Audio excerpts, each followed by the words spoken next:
तो बिहार में शराब से हुई मौत का ग्राफ लगातार बढ़ रहा है। जहर का जाम पीने से मौत की महफिल सजी है। 71 लोगों की मौत अभी तक हो चुकी है। और इधर नीतीश सरकार का ऐलान आया है कि इन मौतों पर कोई मरहम नहीं लगाया जाएगा। तो वहीं दूसरी तरफ बीजेपी का विरोध प्रदर्शन भी जारी है। सदन से लेकर सड़क तक सियासी संग्राम का शोर है, लेकिन इस शोर शराबे में दबी है कई लोगों की आवाज, वो सिसकियां जो बिहार ले रहा है। तो दारू पी के मर जाएगा तो उसको हम लोग कंपनसेशन देंगे। बिल्कुल सही कहा मुख्यमंत्री जी आपने। शराब पिएंगे तो मरेंगे ही, मर ही जाना उनका मुकद्दर था। आज नहीं मरते तो कुछ साल बाद मरते, मगर ये अकेले ही क्यों मरे? उनका क्या जो शराबबंदी पूर्ण रूप से लागू नहीं करवा पाते? उनका क्या जो खुलेआम शराब का धंधा करवाते हैं? उनका क्या जो इस जहरीले धंधे को रोक नहीं पाते? और उनका क्या जो खुलेआम जहरीली शराब बिकवाते हैं? वो सब जिंदा हैं, तो फिर आदमियों से आबाद ये बस्ती मरघट क्यों बनी है? बताइए मुख्यमंत्री जी, क्यों बनी है? इस मुल्क में मरे हुए आदमी को भी न्यूनतम सम्मान देने का रिवाज रहा है नीतीश जी, मगर आपने वो रिवाज भी तोड़ दिया है। आपका ये बयान हद दर्जे तक अभद्र है, असंवेदनशील है, अमानवीय है और अशोभनीय है।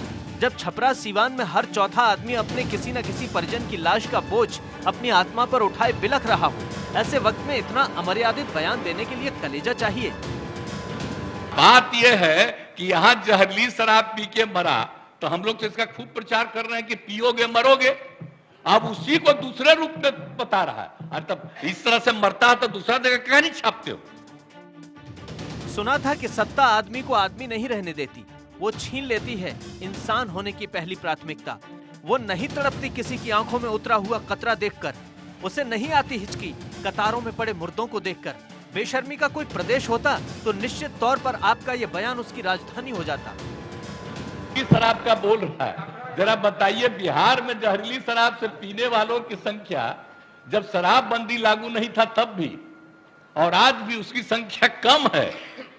और दूसरी जगह खूब जहरीली शराब, जहां शराबबंदी लागू नहीं है वहां भी जहरीली शराब पी के मर रहा है। माना कि दूसरे राज्यों में भी आदमी जहरीली शराब पीकर मरा है, मगर आपके यहाँ क्यों मरे सीएम साहब?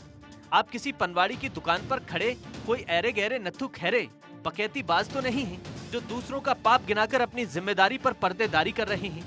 मुख्यमंत्री हैं हुजूर, मुख्यमंत्री, और मुख्यमंत्री की जिम्मेदारी होती है कि उसके राज्य में आदमी बेमौत न मारा जाए।